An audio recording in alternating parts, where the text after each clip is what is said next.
Good afternoon, everyone. My name is Catherine Bell, and I am very happy and honored to be here today at E.J. Hayes Alumni Center to speak with Ms. Diane Carr.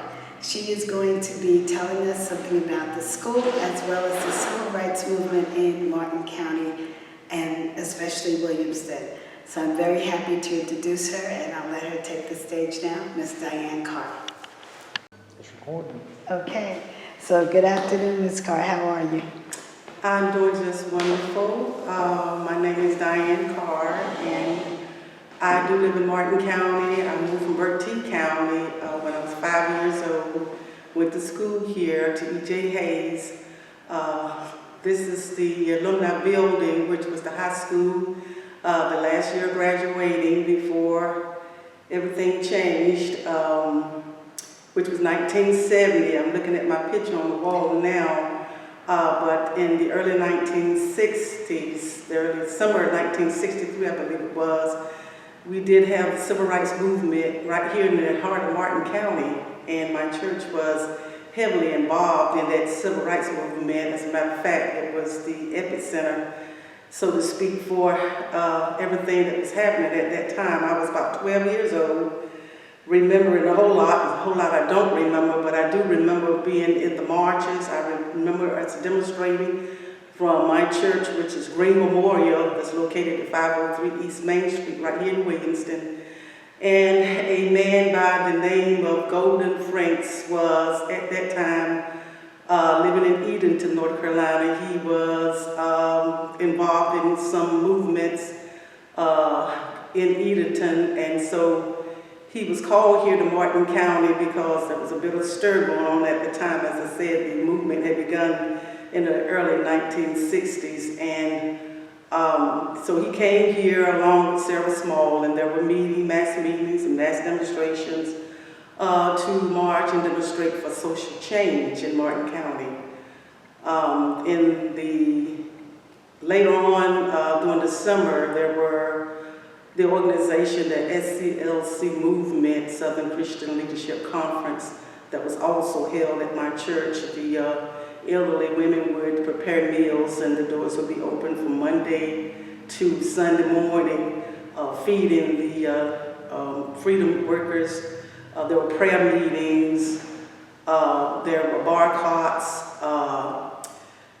When Martin Luther King Jr. did his speech, that famous speech that he did on Washington, I Have a Dream, they boarded a bus from my church, and quite a few people went to that march, my mother being one of them, and Sarah Small, Golden Franks, Mary, Marley, the Bond family, so many people, that names I could call, demonstrated and participated in that march.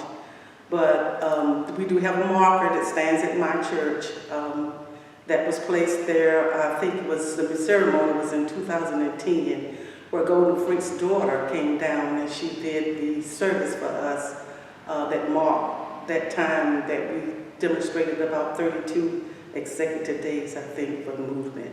Okay. All right, wonderful. So do you remember anything about any particular march that you fellas did that caused any problems? Well, one particular thing that sticks out in my mind is that we did have Northerners. We had some white Northerners that came down from north to help us, with the movement. I do remember two priests from Boston, Massachusetts. One was named John Harmon, and I can't remember the other one name, but there were two white priests. Very nice, very poised men, and they came down. They were like front line. Some of them stayed in my home. They slept in our beds.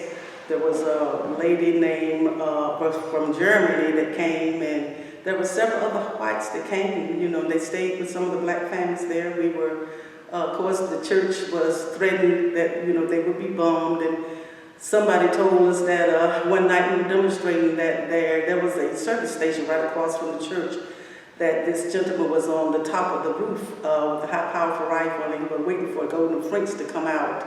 So he was going to shoot him and kill him that night. And so, a lot of lives were threatened. A lot of people were beaten up. We had the dogs turned on. We had the water hose, right here on this campus in 1971, when the school started back up again. The schools mixed, so integration was a thing of the past then. And then when some of us went to the white school, which were called Green Wave at that time, I remember very distinctly, how that day went. It was a riot that day, and my sister Alma Purvis and another young lady, Annette Lanier, were the first two blacks that graduated from that school. And then further on, there were several other blacks that graduated with honors, but they told stories of how, they were picked on and they had things thrown at them. During the marches, we would go to Breezewood. I think Breezewood is owned by the foreigners now, but we did go there. We were trying to get in the pool to swim and in the pool, and Griffin Quick Lunch was another place. That everywhere we went, we could buy the food, but we could not go in and sit down and eat in a restaurant. So that was the reason for marching for social change. Right, okay. So you were part of the integration of the schools? Yes, I was. That first year? Yes. Okay. All right. Is there anything else you remember that you want to tell us about? Wow, my mind goes back. I remember we all went to jail one night, and I remember my dad, he was one of those that would go along with the crowd to keep peace. There were not a lot of men involved in the movement because of fear of losing their jobs. Mm-hmm. But I remember my dad would go along with some of the young guys because, being young and not really knowing the significance of the movement, they didn't quite understand the nonviolent part about it. So I remember when we would go into the church building and we would kind of pump ourselves up. They would come in and the deacons would pray and ask the young men to empty their pockets, and on the table would be knives and guns and rocks and everything. They were preparing themselves, but little did they know that, that shouldn't have been a part of the movement. It was a nonviolent thing, and so they learned a lesson down the road, but it was just so much happening at that time, and so much unrest, so much tension.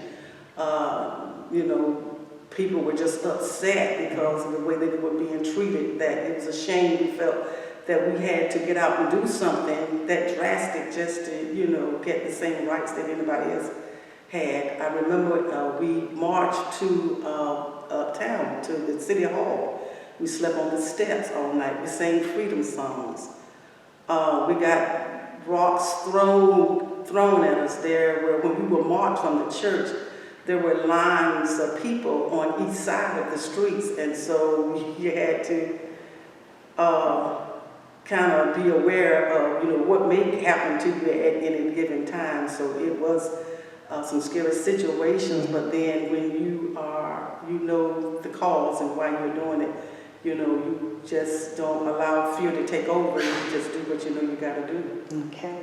And at 12 years old, you went to jail? I was 12 years old, I went to jail. I remember we went to jail. They sent my whole family to jail. And my dad came and got us out because he said, I was in the kitchen cooking at 12 years old because my mom was working and stuff. So, I kind of knew how to cook. And so he was like, well, somebody got to get out of jail because somebody got to cook. So I remember him coming and getting us out of jail. I think I only went one time, but then my sister at that time, she was a little older. She was a youth leader, so she got locked up a lot because, she was like one of the main instruments in the movement. And my mom and there were several other people. I remember we demonstrated and the police would get behind us with the batons and the cattle proms, and we would run a lot of times all the way back from uptown to all the way back down to the church. Mm-hmm. The next night we would get up, we would go in the meetings, we'd sing freedom songs, we would pray, we'd do the same thing over and over again that whole entire summer. Okay. Well, thank you very much, because it's you and people like you that has made it possible for all of us to have a better world, and we're very grateful for your rendition of what happened back then. Thank you. You're welcome. I don't know where the button is. Well, They want to flash it? Oh, this one. Could you put that up? No, I'm sorry, that one. We'll get it.